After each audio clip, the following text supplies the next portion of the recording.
In the last video, Thomas over here on my right, you can see he's right next door to me. How are you doing, Thomas?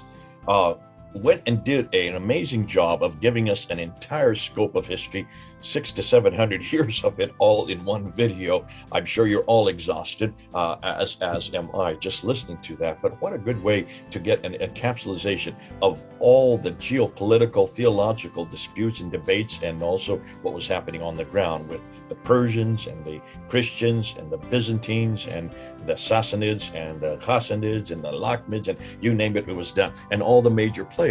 And now what he's going to do, he's going to go back to the 7th century, and rather than just look at what was happening politically on the ground, he wants to now unpack what was happening theologically. He wants to look and see what were the theological groups, because there was no religion called Islam that early, and there was no real group called Muslims or a person called Muhammad who was confronting Byzantine Christianity. Not that early. There weren't even any caliphs, as you said in the last video. That name wasn't even really used until the 9th century. But certainly there were people who had theological positions. And this is quite normal. This has happened right through the last 2,000 years of the church, where we still even see that today. And especially there are people that do not like the idea that Jesus is God. I mean, look at the Jehovah's Witnesses today. That would be a prime example in the 20th century. Charles Taze Russell has created an entire sect called Jehovah's Witnesses against that idea. Islam is against that idea. So where did this anti-Trinitarian viewpoint come from? It obviously didn't spring out of the air, because this is an Arian controversy. This is what they debated back at the Council of Nicaea, when Athanasius took on the Arianists back in the 4th century in 325. So certainly this is nothing new. This has been around since the 4th century. We're now in the 7th century, 300 years later, and this obviously raised its head once more. So Thomas is going to unpack that. He's going to show us what the debate that was going on within the church in that part of the world, which then led to what we know today as Islam, very much an anti-Trinitarian religion, very much an Arian religion, a religion that believed that Jesus is not God, he's nothing more than a prophet. Thomas, this will be great to have you back again. Over to you. Oh, thanks, Jay. As you just said, I've been talking a lot about Syrian anti-Trinitarian Christians. So now it's finally time to look into it. Who were these people? Where did they come from? What did they believe? And we should go straight into our presentation, I guess. Okay, so who are these Syrian anti-Trinitarian Christians? And last time I started in the year 250. Today I'm actually starting even earlier, at the early 2nd century. Because that's when we get our first glimpses into who these Syrian anti-Trinitarian Christians are, where they come from.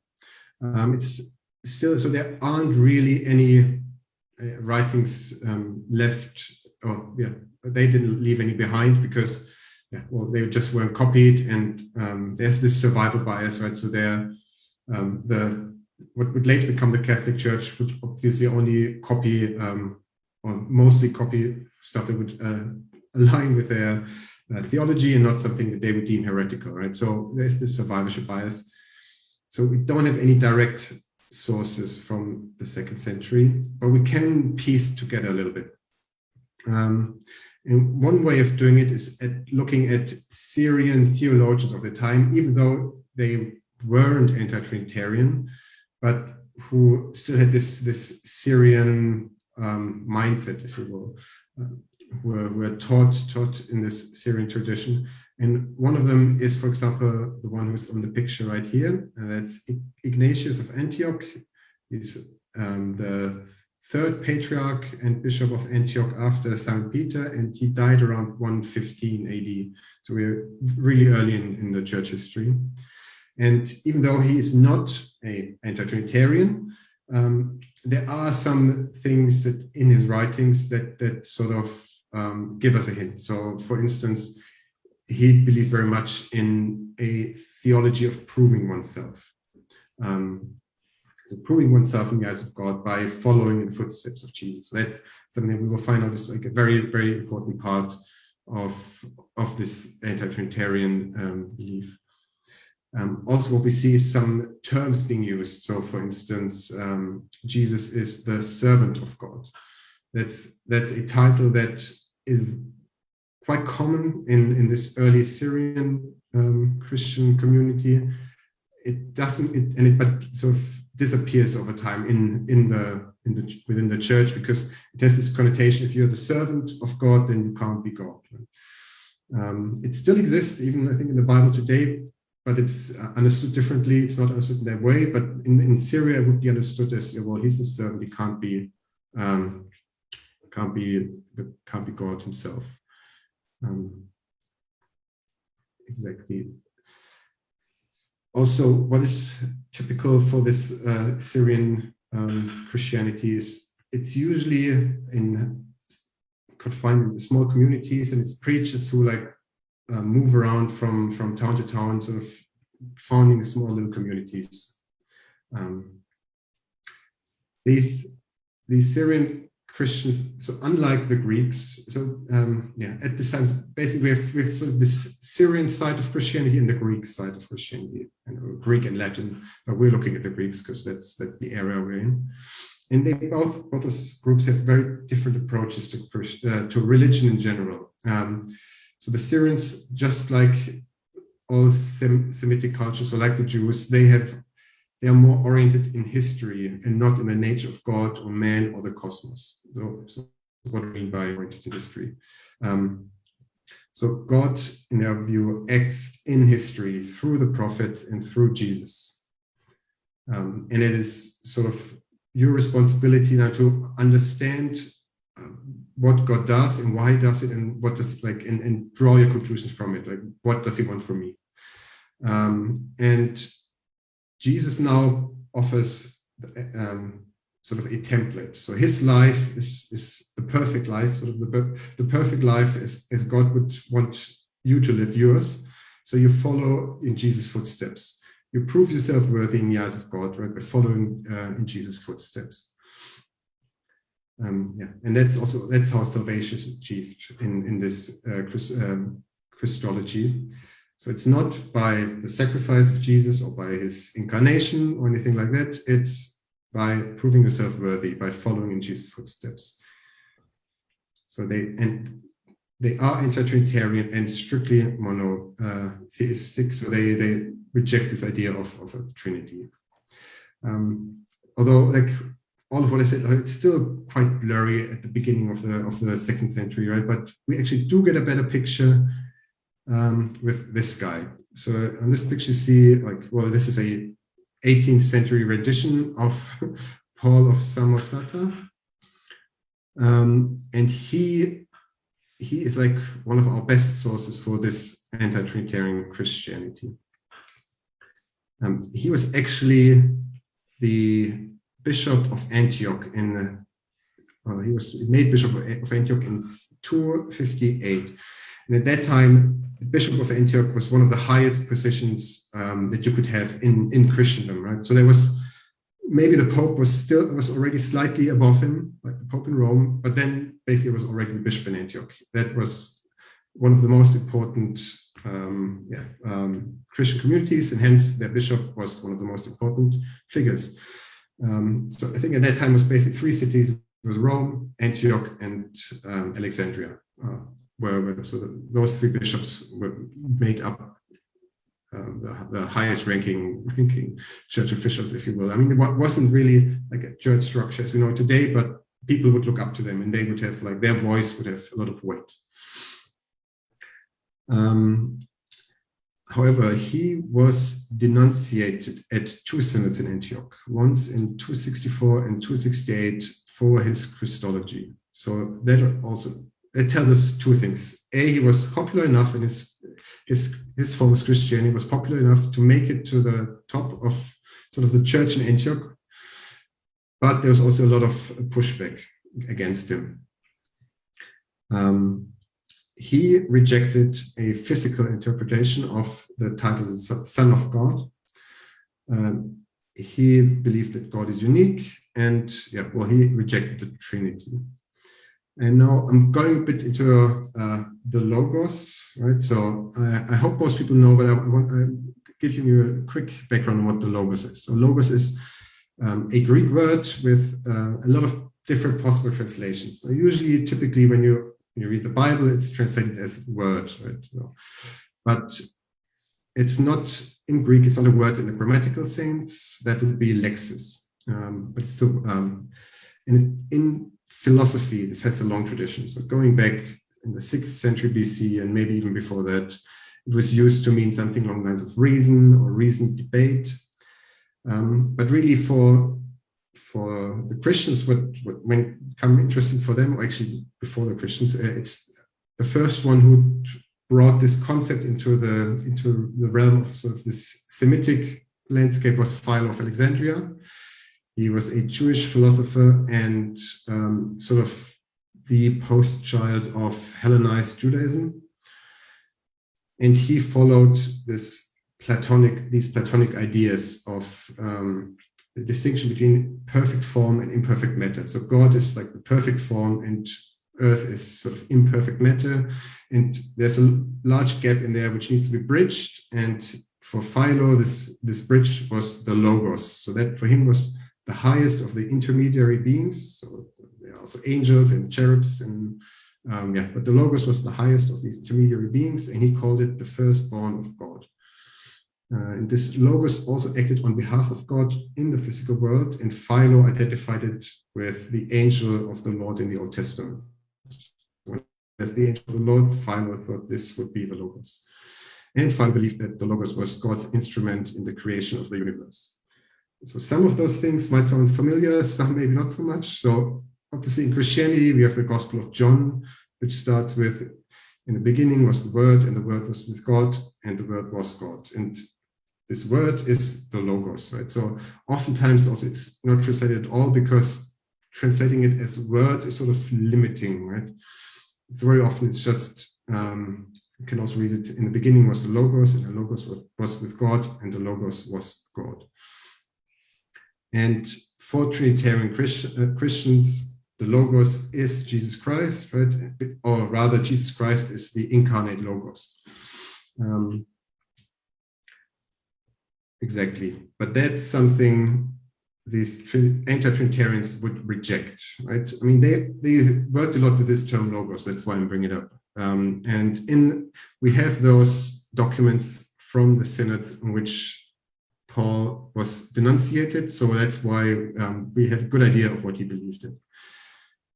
So Paul believed that the Logos is only an instrument of God. So similar to Philo, unlike Trinitarian Christians.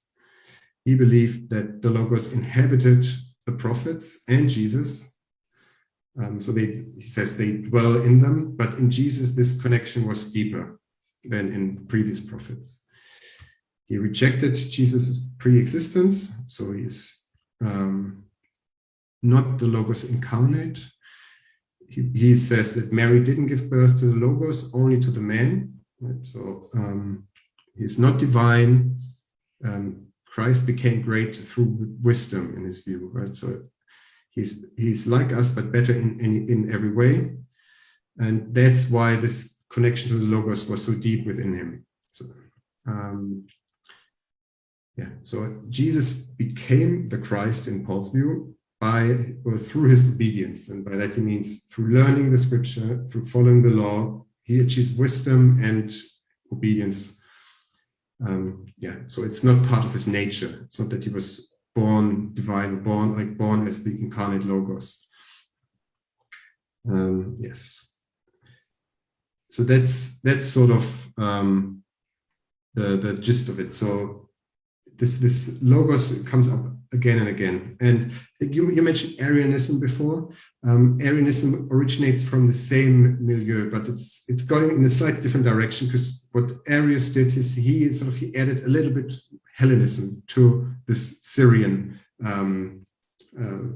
belief system. So for Arius, Jesus was indeed the Logos incarnate.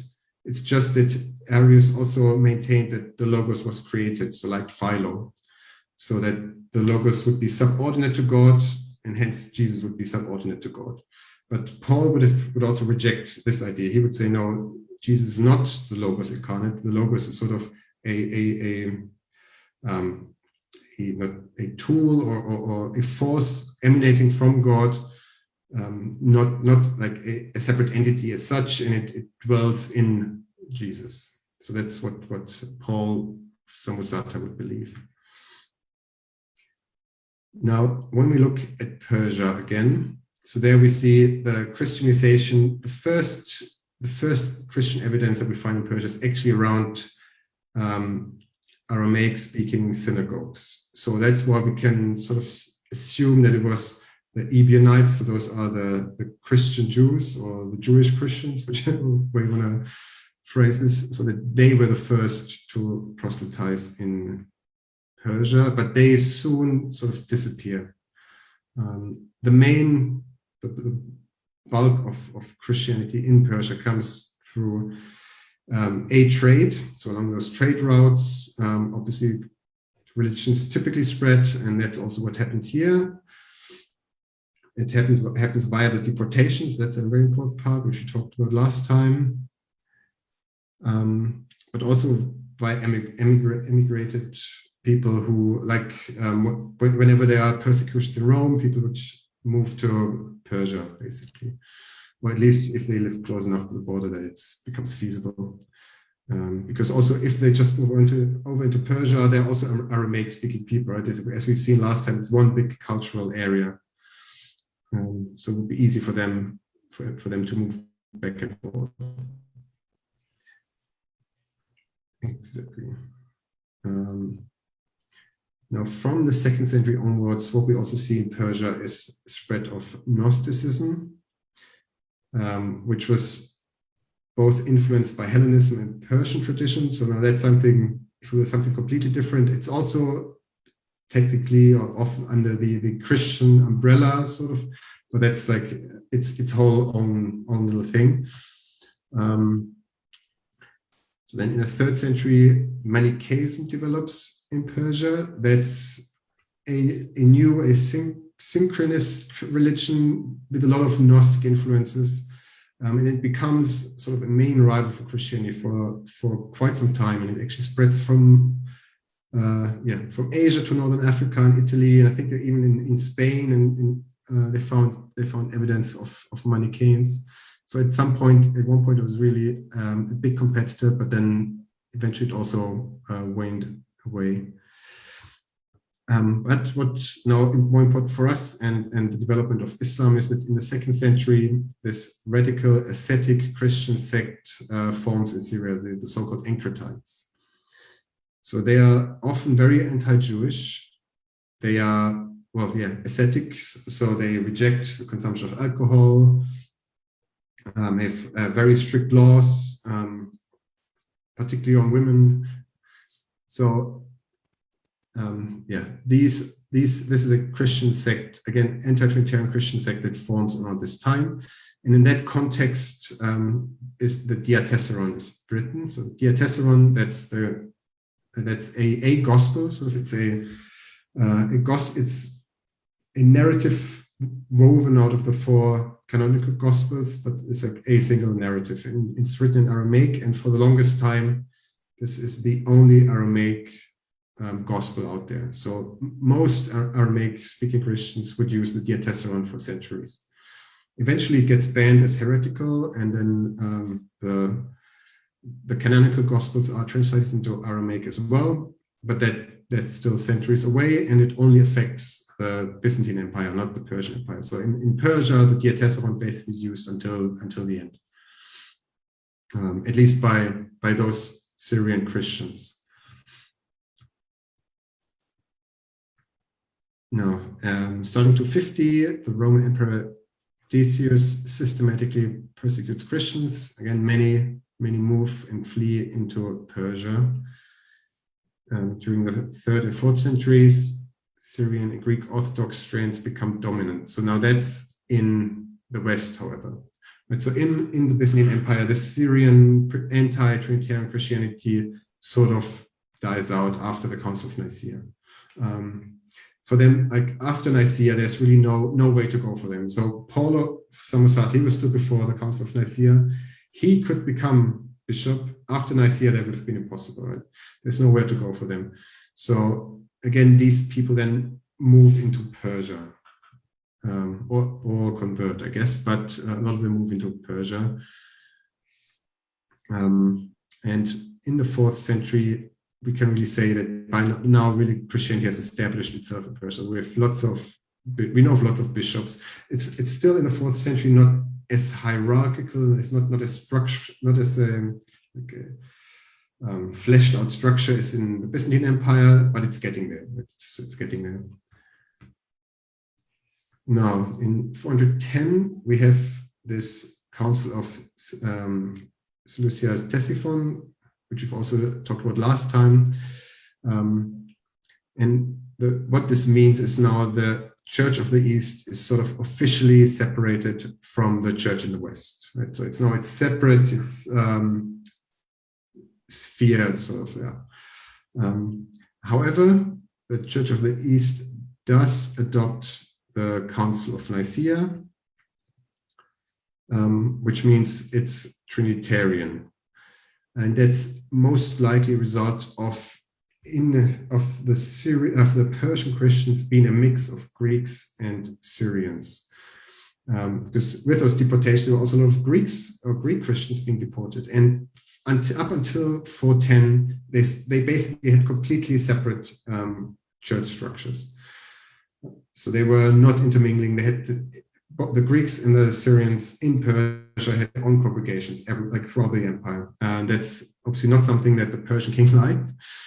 He wanted one church for Persia, which would be sort of put in opposition to the church in the West.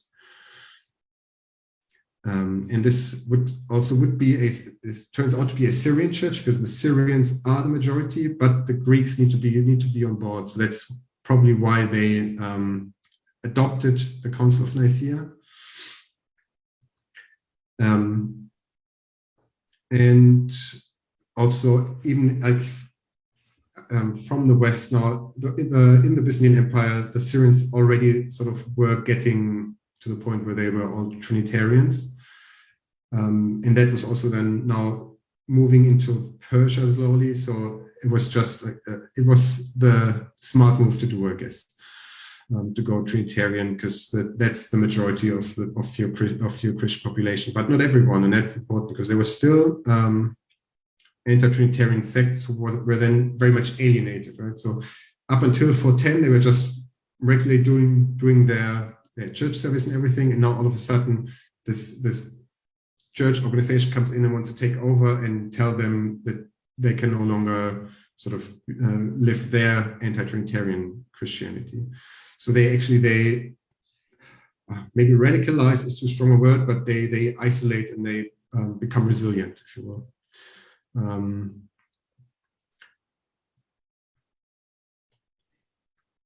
So at the same time, in the West, what's also important to note is that the Byzantine Church declares this Nestorianism heretical. So Nestorianism, I guess I also need to go to that real quick. So Nestorius, he postulated that you have to separate strictly between Jesus, the man, and Jesus, Son of God, basically. He says these are two separate natures which do not mix in any way. And this really escalated when he said that Mary is not the mother of God, which was like a very popular title for her at the time, but she's the mother of Christ. You can't call her mother of God. And that's what really caused big uproar. And then Nestorius was deemed a heretic, and his teachings heretical. And as it turns out, the Church of the East sort of adopted his teachings. So the Byzantine Church saw the Persian Church as heretical, but at the same time, the Byzantine Church wasn't unified either, because the monophysitism was winning over in the south. So coming from Egypt, the Egyptians were basically always monophysites, and it also caused a bit of a rift within the Byzantine Empire. And now the Western Syrians, they also become monophysites, whereas the Eastern Syrians are now mostly Nestorians, but we still have our Syrian anti-Trinitarian Christians there in between. And that's sort of the situation right when the Quran appears. And I think next time we're going to talk about that, how that happens, what informs the Quran, and what of this Syrian Christianity we can find in the Quran. Okay, thanks so much. This is helpful. This is good. This is just putting together another piece of the puzzle, bringing it all together. And it's good what you've done. You've kind of shown where this anti-Trinitarian thread has existed all the way from the 2nd century. So this is not something that was just invented in the 4th century, and it certainly was not something that suddenly just came into being in the 7th century in that part of the world where Islam began. It's been there all the way along. That thread has existed from the very beginning. So there was, I was glad how you kind of zeroed in on Paul of Samosata out of Antioch, who was the bishop at that time, who was anti-Trinitarian. So you can see there was a strong influence of anti-Trinitarianism that was there from the 2nd century, how that many of those that were persecuted moved over into Persia. But what was fascinating, even those who were persecuted by the Romans also moved into Persia, and that was the Trinitarian. So you had both of this mix going on up until the 7th century. And you brought this together when you showed that you have the Eastern and Western churches, that Trinitarian flavor was there, but the anti-Trinitarian flavor was there. You had the Monophysites were there. So you had all these different groups, the Nestorians, the Monophysites, and the anti-Trinitarians, all in that mix leading up into the 7th century, all in that area where Islam is now going to form. That's the soup that we're talking about, and that's the soup that makes sense. You've got to see the main players that are there. Now, it is fascinating as we're going to move on. It looks like the anti-Trinitarians are going to win out in that battle, and that's how Islam is going to form. And that's going to be the subject you're going to go into when you look at how the Quran was put together and the influences on the Quran. So that's for our next video. Thanks so much, Thomas. Good to have you back again. Thank you. Have you continue with this series. We'll see how people respond to it. We've got to put all these different pieces together because this is the area that most people are confused by. So I hope you're starting to see the threads. I hope you're starting to see the elements that are coming together, or I hope you're starting to see the mosaic that is picking up. I have one more point, or actually a question, maybe for you, or maybe for the audience. It's something that occurred to me when I was really trying to figure out a way of how to talk about the logos, right? And what occurred to me is that you could phrase it you could phrase it in a way which I hadn't thought of about before, which sort of caused me to think about something else. But okay, I'll just get into it. So the way Trinitarians would see it is like the logos is not uncreated, right? And therefore, because the logos is uncreated and God is uncreated, both have to be God, right? Because you can't have two gods. So that's sort of the reasoning for the Trinity. Whereas the anti-Trinitarians, they would reject this idea of the logos being uncreated, right? So for them, the logos is created. Okay, and then I thought, wait a minute, there's something else that's believed to be uncreated, and that's the Quran in Islam. So I was wondering, how do Muslims deal with this? The Quran being uncreated and God being uncreated. Does it mean they have two gods? Does it mean they have sort of a duality? Or how do they square this circle? That is squaring the circle. And this seems to me exactly like what they accuse sort of Trinitarians of, like having two uncreated beings, right? But the same is true in Islam. Yeah, and this was brought up. You mentioned in the last video, Mamun. You know, Mamun, the Mutazilites. Mutazilites bring this up. They brought this very problem. How do you have chapter 85, verse 22? Chapter 85, verse 21 and 22 of the Quran, which would have been the Quran by that time in the 9th century. By that time, that verse was striking, and the Mutazilites said, how can you have an uncreated Quran? How can you have these tablets, these preserved tablets from which the Quran is derived? How could that be uncreated? Because that creates a duality. You now have committed shirk, the unforgivable sin. And they were eradicated. And that's why they were all killed and they were destroyed. And ijtihad was then closed for 1,000 years. So that was a real problem. And it's still a problem for Muslims today. You cannot have an uncreated Quran, which means there's two uncreated beings, God himself and the Quran. One is an object and the other is God, coexisting together eternally, because there's no longer God as one. And so you can see why the very thing that the anti-Trinitarians are claiming about the logos, which is interesting because that's the same argument that Jehovah's Witnesses come up with when they look at John 1:1. They take out ho logos. They don't think that they don't know their Greek very well. Ho logos, the God, and they just make it to a God. And so in doing that, many times when you confront the Trinitarian formula, the very thing you're confronting, you then accidentally do yourself by including a verse like chapter 85, verse 22 in the Quran. Great stuff. You pulled it out. And I think that is one of the internal difficulties that many Muslims do not know how to deal with. And many of the debates on the Trinity with Muslims always zeroes in on that point of the duality that's there in the Quran itself concerning the uncreated Quran. Good stuff. Anyhow, we do need to bring this to an end. Yeah. But this is good for it because we are now finding that the political soup is similar to what is going on with the theological soup. Both of these milieux are percolating there in an area, and remember, an area that really had no real control. There is no Byzantine control in this part of the world in the 7th century. Heraclius, who destroyed the Sassanids, then pretty much gave it back, pulled back, and let the Arabs take over. And the Arabs are now, they have this freedom. They've been waiting for this freedom. The Arabs are both Trinitarian and anti-Trinitarian. And so now we're going to see, well, then how was the book put together?